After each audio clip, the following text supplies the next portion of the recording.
एक बार 3 इंडियन और 3 अंग्रेज को ट्रेन से एक सेमिनार में जाना था। स्टेशन पर तीनों अंग्रेज ने टिकट खरीदा, लेकिन तीनों इंडियन ने सिर्फ एक टिकट खरीदा। अंग्रेजों ने पूछा, एक टिकट से 3 लोग कैसे ट्रेवल करोगे? इंडियन बोले, बस देखते रहो। वे सभी ट्रेन में चढ़े। अंग्रेज अपनी अपनी सीट पर बैठ गए और तीनों इंडियन एक टॉयलेट में घुस गए। जब टीटी आया तो उसने टॉयलेट का दरवाजा खटखटाया, बोला टिकट प्लीज। तभी एक इंडियन हल्का सा दरवाजा खोला और हाथ में टिकट लेकर एक हाथ निकाला। टीटी टिकट देखकर आगे बढ़ गया। तीनों अंग्रेजों ने इसे देखा, उन्हें ये आइडिया काफी पसंद आया। वापसी यात्रा के लिए अंग्रेजों ने सिर्फ एक टिकट खरीदा, जबकि तीनों इंडियन ने टिकट ही नहीं खरीदा। अंग्रेजों ने पूछा, आप तीनों बिना टिकट के यात्रा कैसे करेंगे? इंडियन बोले, बस देखते रहो। जब सभी ट्रेन में चढ़े तो तीनों अंग्रेज एक टॉयलेट में घुस गए और तीनों इंडियन एक दूसरे टॉयलेट में घुस गए। कुछ देर बाद एक इंडियन टॉयलेट से बाहर निकला और अंग्रेजों के टॉयलेट का दरवाजा खटखटाया और बोला टिकट प्लीज। तभी एक अंग्रेज हल्का सा दरवाजा खोलता है और हाथ में टिकट लेकर एक हाथ निकालता है। इंडियन टिकट लेता है और फिर से जाकर टॉयलेट में छिप जाता है। कुछ देर बाद जब टीटी आया तो अंग्रेजों के टॉयलेट का दरवाजा खटखटाया और टीटी ने पाया कि उनके पास टिकट ही नहीं है।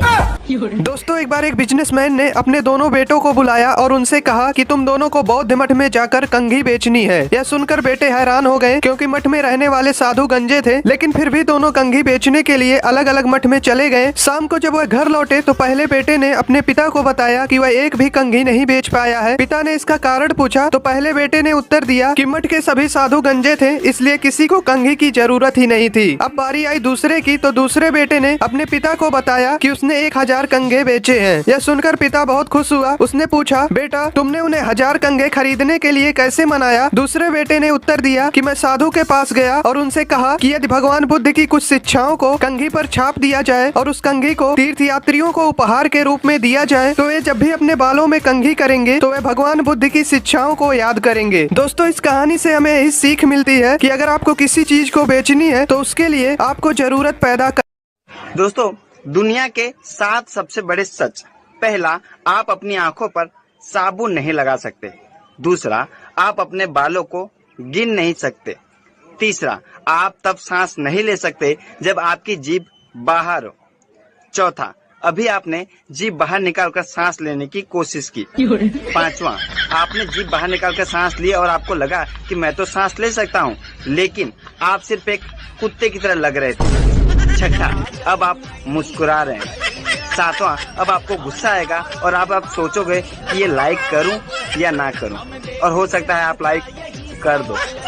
दोस्तों, एक बूढ़े अंकल अंडे बेच रहे होते हैं। तभी एक लड़की उनके पास आती है और पूछती है कि आप अंडे कितने में बेच रहे हैं? अंडे वाले ने कहा 10 रुपए का एक अंडा। लड़की बोली, मैं 50 रुपए में 6 अंडे लूंगी, देना हो तो दो, नहीं तो मैं चली जाऊंगी। बूढ़े अंकल ने कहा, मैडम आज मैं अभी तक एक भी अंडा नहीं बेच पाया हूँ, आप मेरी पहली ग्राहक है, इसलिए आप मनचाही कीमत पर अंडे ले जाओ। लड़की ने अंडे लिए और यह महसूस करते हुए चली गई कि वह जीत गई। वह अपने कार में बैठी और अपने दोस्त के साथ एक रेस्टोरेंट में चली गई। कुछ समय पश्चात जब वह बिल देने गई तो बिल आया था 1400 रुपए। लड़की ने 1500 रुपए रेस्टोरेंट के मालिक को दिए। मालिक बोला, मैडम मेरे पास चेंज नहीं है। लड़की बोली, कोई बात नहीं सर, 100 रुपए टिप के तौर पर रख लीजिए। दोस्तों, कितना अजीब है ना, जब हम जरूरतमंदों से कुछ खरीदते हैं तो हम हमेशा यह क्यों दिखाते हैं कि हमारे पास पावर है, और हम उन लोगों के प्रति उदार क्यों हो जाते हैं जिन्हें हमारी दरिया दिली की जरूरत ही नहीं है। कंबल रजाई को करो माफ, कर लो एसी कूलर साफ, पसीना आएगा अब दिन रात, नहाए बिना नहीं बनेगी बात, अपनी तबीयत में रखो नरमी, आप सबको मेरी तरफ से हैप्पी गर्मी। दोस्तों, एक बूढ़े अंकल अंडे बेच रहे होते हैं। तभी एक लड़की उनके पास आती है और पूछती है कि आप अंडे कितने में बेच रहे हैं? अंडे वाले ने कहा 10 रुपए का एक अंडा। लड़की बोली, मैं 50 रुपए में 6 अंडे लूंगी, देना हो तो दो, नहीं तो मैं चली जाऊंगी। बूढ़े अंकल ने कहा, मैडम आज मैं अभी तक एक भी अंडा नहीं बेच पाया हूँ, आप मेरी पहली ग्राहक है, इसलिए आप मनचाही कीमत पर अंडे ले जाओ। लड़की ने अंडे लिए और यह महसूस करते हुए चली गई कि वह जीत गई। वह अपने कार में बैठी और अपने दोस्त के साथ एक रेस्टोरेंट में चली गई। कुछ समय पश्चात जब वह बिल देने गई तो बिल आया था 1400 रुपए। लड़की ने 1500 रुपए रेस्टोरेंट के मालिक को दिए। मालिक बोला, मैडम मेरे पास चेंज नहीं है। लड़की बोली, कोई बात नहीं सर, 100 रुपए टिप के तौर पर रख लीजिए। दोस्तों, कितना अजीब है ना, जब हम जरूरतमंदों से कुछ खरीदते हैं तो हम हमेशा यह क्यों दिखाते हैं कि हमारे पास पावर है, और हम उन लोगों के प्रति उदार क्यों हो जाते हैं जिन्हें हमारी दरिया दिली की जरूरत ही नहीं है।